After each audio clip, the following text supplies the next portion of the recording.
Good morning. So for those of you who don't know yet, I'm Rev Gy.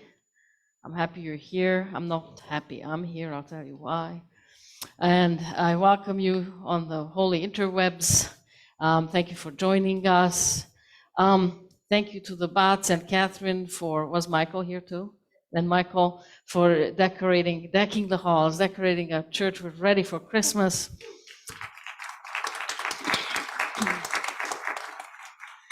And Eric, thank you for your meditation. That was good for my soul, my heart, my mind.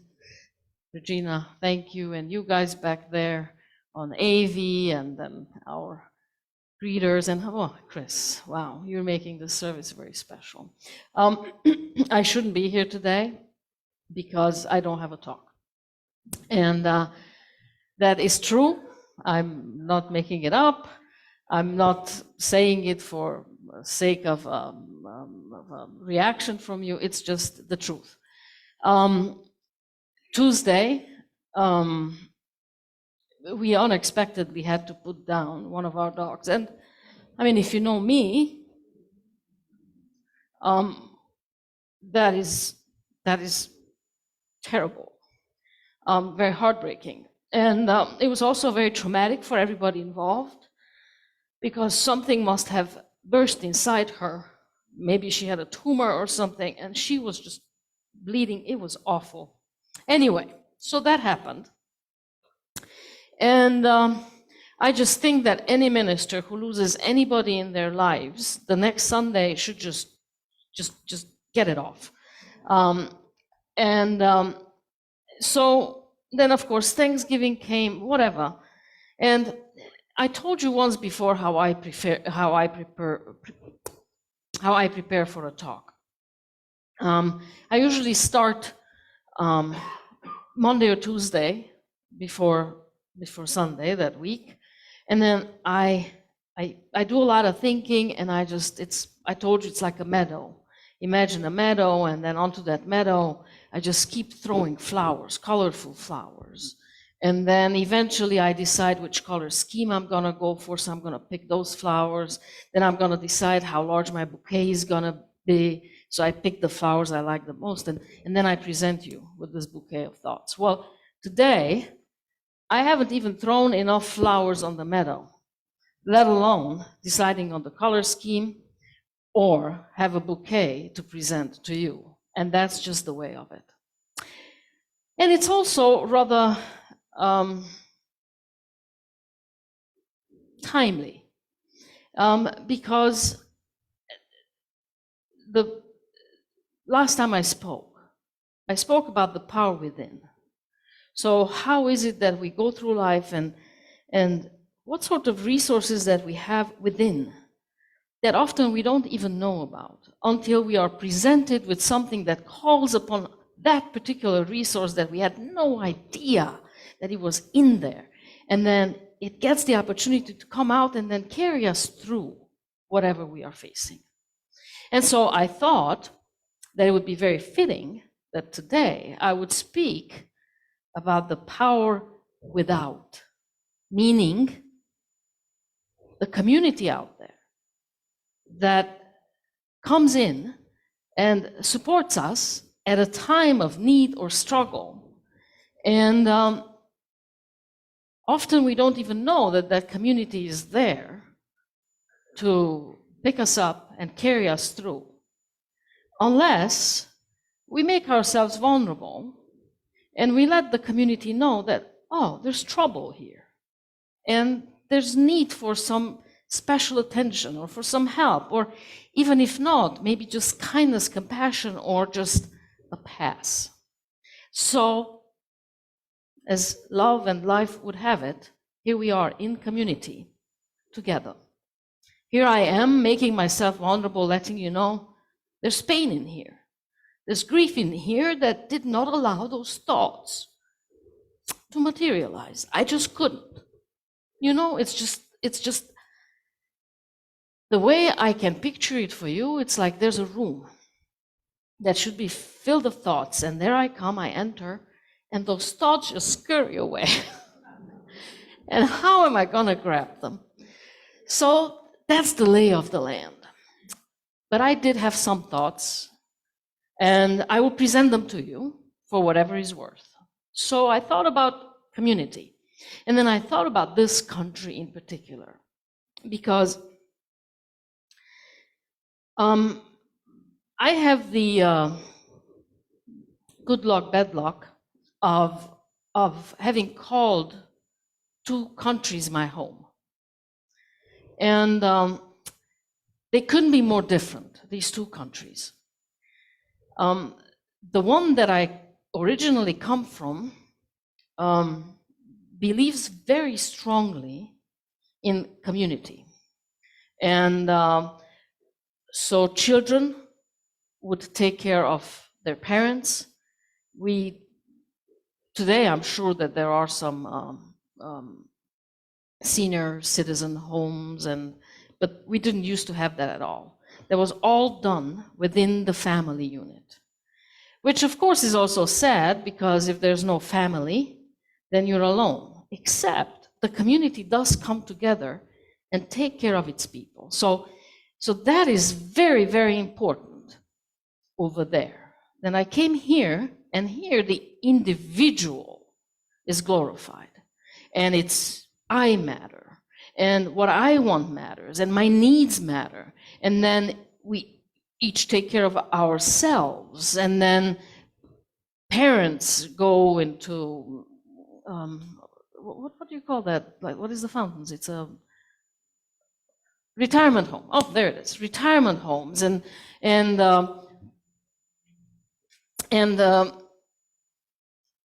life is just very different, and the focus is on the individual, while over there is on the family and on the community. And for me, this structure fits a little bit better than that, but neither of them are perfect. Because community can be really bad.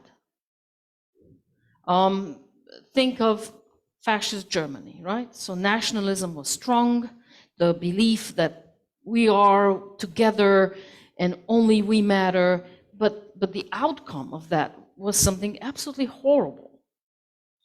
The community in my old country also can be very critical, judgmental. Oh, it's snowing, look at that. Critical, judgmental, unkind, suffocating. It does not allow for the individual to flourish. In fact, I always had that effect that there's no room for assertiveness. So if you knew what you wanted in life and you were willing to go and get it, then people would pull you back. They liked you if you were just as well as them or a little bit worse off than them. Here, it's the exact opposite. Here, you will be cheered on. If you have an idea, you will be cheered on for the most part, and you will be helped. And then we believe that if you set your mind to it, the universe will conspire on your behalf, and it'll help you make it happen. Big difference, right? But it has also the negative effects. So loneliness is horrible for human beings. And this individualistic lifestyle that we have created, the culture here, creates a lot of loneliness. And if you think that disease kills people, loneliness kills even more people. So it's a terrible thing. Look how many Americans are on antidepressants. If you want to talk about an epidemic, that's an epidemic. So these are the unwanted side effects of that particular culture. So then, it's neither the community nor the individual, really, that should matter. It's the quality of the community and then the quality of the individual that really matters. So then, what we have to strive for is not just community, is not just relationships. And it's not just cultivating the individual, but what we ought to strive for is the quality of community, the quality of the individual that we wish that emerges from the collective. That's what ought to matter. So really, this talk cannot be and should not be about community, should not be about the individual. It should be about the quality of those, the quality. So, these are some thoughts I had. Then, if we talk about quality, what are some qualities that we want, and then what are some qualities that we definitely do not want? So, this is what I know for a fact, that these are the three characteristics of an unhealthy family or any unit, family or culture, nation. A, don't trust. You can't trust anybody. You know that in communism, so these are dysfunctional cultures. Communism, so true. There's the Secret Service all over listening, the walls have ears. You can't trust.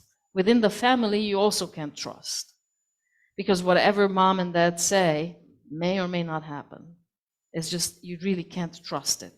You can't trust that they will be there for you, that they will pick you up when you need it. You cannot trust. You can't feel. Feelings are very unsafe. If you're in a family, somebody in the family unit wrongs you, hurts you, you have strong feelings about them, and then they come and tell you, no, you don't hate them, you love them. So what you're feeling is you cannot trust even what you're feeling. You certainly cannot feel and show your feelings in a dysfunctional community or culture like communism or fascism. When there used to be these big party meetings, and then the dear leader would speak, then you had to applaud. And then there was secret police among the people, and they'd be watching who stops clapping first. It's terrible. It's awful. Because people just kept clapping, and it was awkward and awkward and awkward, but everybody was afraid to stop clapping. So you can't feel, you can't show your feelings, you can't trust, and you definitely cannot talk. If you grew up in a dysfunctional family, then I'm sure you've heard whatever happens here stays here. It can't get out of here. Well, believe me, that neither in communism or fascism can you talk. You cannot speak your mind. If you do, that's dangerous. That could cost your life, your freedom. That could even cost the freedom and the life of your loved ones. You cannot talk. So you cannot trust, you cannot feel, and you cannot talk. Imagine the life when these are the restrictions upon you, whether within the family unit, with your spouse, or the larger community. So then, what sort of communities should we strive to create? And how would we want to shape the family unit and our relationships? We definitely want to create communities and cultures where we can trust one another. Your yes is a yes, your no is a no, your maybe is a maybe. We can trust one another. We're allowed to feel. Being human is okay. Being broken is okay. Being happy is okay. Being vulnerable is welcomed. There is no heart-to-heart connection without vulnerability. So today, through this experience where I did not prepare a talk, we either will bond because I am willing to make myself vulnerable, or you will release me from my contract. We'll see which one happens.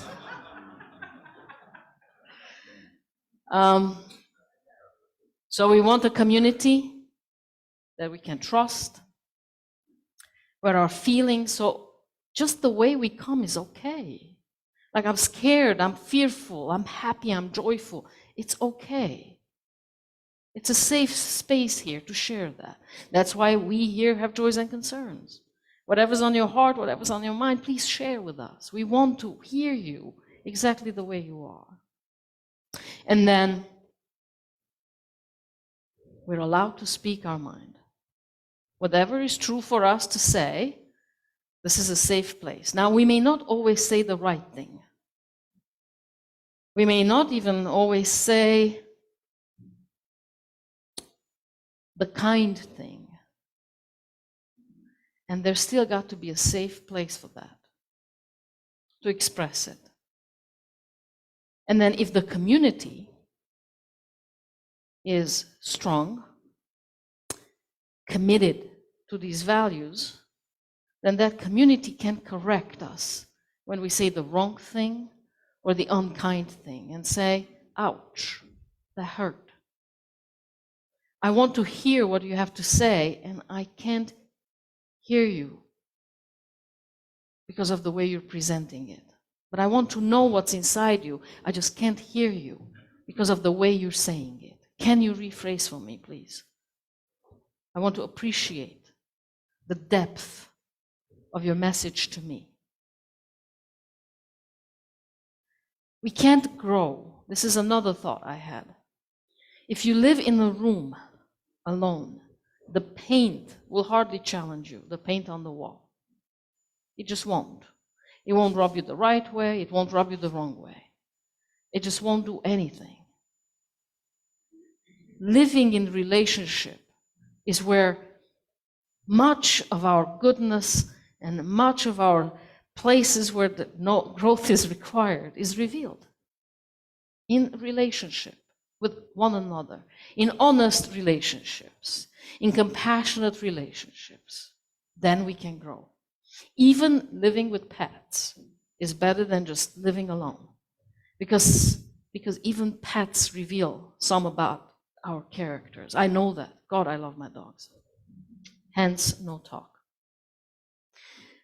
So we can't grow, can't change for the better or for the good unless we are seen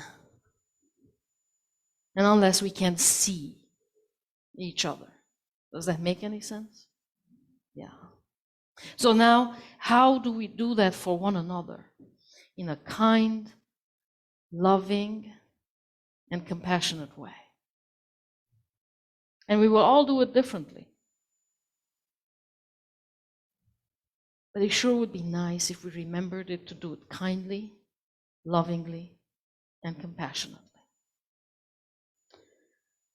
With our husbands, wives, partners, children, children's children, neighbors, church community, larger community. Wouldn't that change the feel of society? So now I don't know about society. I don't control that, but this one I do. That one you do.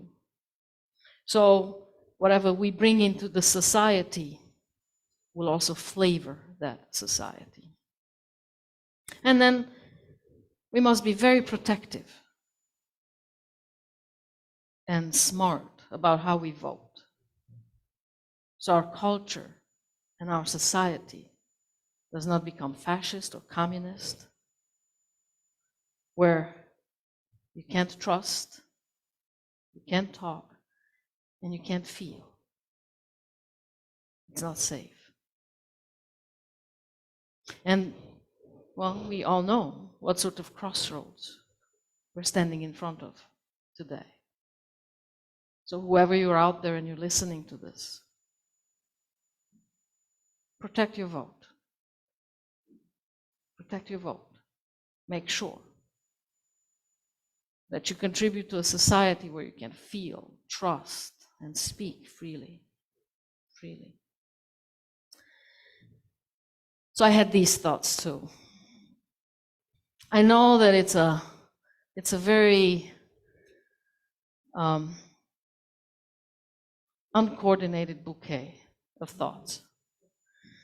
It's not even a very deeply developed bouquet of thoughts, but it's honest.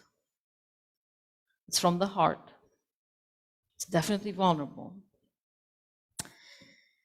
And then here's what I know about a community, a good community, one that I wish to be a part of, and one that we should all feel lucky to be a part of.